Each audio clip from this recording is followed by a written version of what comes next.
क्या आपको भी जानना है कि आपको छींक क्यों आती है? क्या आप इस रद्द अमल के पीछे होने वाली इस लंबी मंसूबाबंदी को जानना चाहते हैं?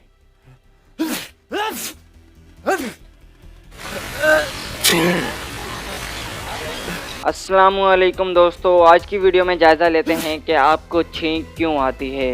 अल्लाह ताला के बनाए हुए निज़ाम पर गौर करते हैं तो अकल हैरान रह जाती है और ज़बान से बेइख्तियार सुबहान अल्लाह निकल जाता है। छींक आपको भी आई होगी और छींक मुझे भी आती है। कभी छींक के बारे में सोचा है कि ये अल्लाह ताला का हम पर कितना बड़ा एहसान है। छींक इंसानी जिस्म के लिए इंतहाई अहमियत रखती है। साइंसी तहकीक के मुताबिक जब हमें छींक आती है तो नाक के अंदर मौजूद बैक्टीरिया और वायरस बाहर निकलते हैं और हमारा जिस्म जरासीम से पाक हो जाता है। इसके साथ ही हम अपनी आंखें भींच लेते हैं और साथ ही हमारे सीने से भी हवा मुंह और नाक के रास्ते पूरे जोर के साथ जिस्म से बाहर खारिज होती है। इस दौरान हमारा सांस चंद लम्हों के लिए रुक भी जाता है। मुसलमान छींक मारने के बाद अल्हम्दुलिल्लाह कहते हैं, जिसके मायने अल्लाह ताला का शुक्र है कि इसने हमारी सांस को दोबारा जारी किया। छींक के बारे में चंद इंतहाई दिलचस्प बातें ये हैं कि हम सोने के दौरान छींक नहीं मारते।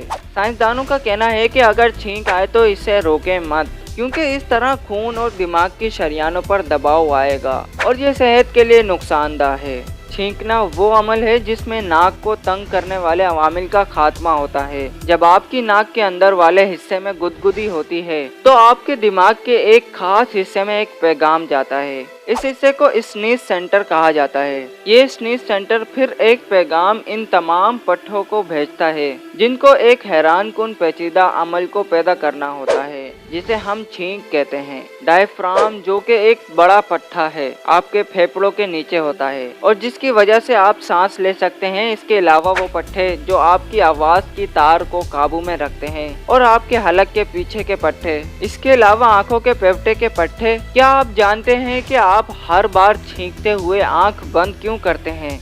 ये स्नीज सेंटर का काम है कि वो इन तमाम पट्टों को एक साथ और दुरुस्त तरतीब के साथ काम करवाते हैं ताकि वो आपकी नाक में से तंग करने वाले अवामिल को निकाल बाहर करें। छींक से आपकी नाक में मौजूद नन्हे ज़रात 100 मील फी घंटा की रफ्तार से बाहर निकलते हैं। कोई भी चीज़ जो कि आपकी नाक को तंग करे आपको छींकने पर मजबूर कर सकती है। आमतौर पर गर्दो गुबार, ठंडी हवा और सियाह मिर्च इसकी वजह बनते हैं। जब आपको जुकाम होता है एक तरह का वायरस वहाँ अपना आर्जी तौर पर घर बना लेता है और जो कि बहुत ज़्यादा सूजन और हैजान पैदा करता है। कुछ लोगों को एलर्जी होती है और वो छींकते हैं जब इनके सामने कुछ चीज़ें आती हैं। क्या आप जानते हैं कि सूरज की रोशनी में आकर कौन छींकता है? हर 3 में से एक शख्स छींकता है जब वो तेज रोशनी का सामना करता है। इसे फोटिक स्नीज कहा जाता है। फोटिक का मतलब है रोशनी। यह आपको आपके वालिदैन की तरफ से मिलता है क्योंकि ये विरासती खुसूसियत है। आप कह सकते हैं कि यह आपके खानदान में दौड़ने वाला मर्ज है।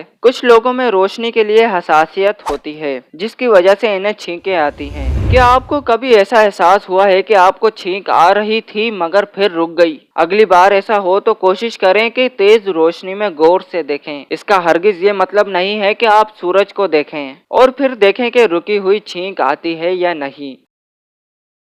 इन्फॉर्मेटिव वीडियो सबसे पहले देखने के लिए हमारे चैनल को सब्सक्राइब करें और बराबर वाले बेल आइकन पर लाजमी प्रेस करें।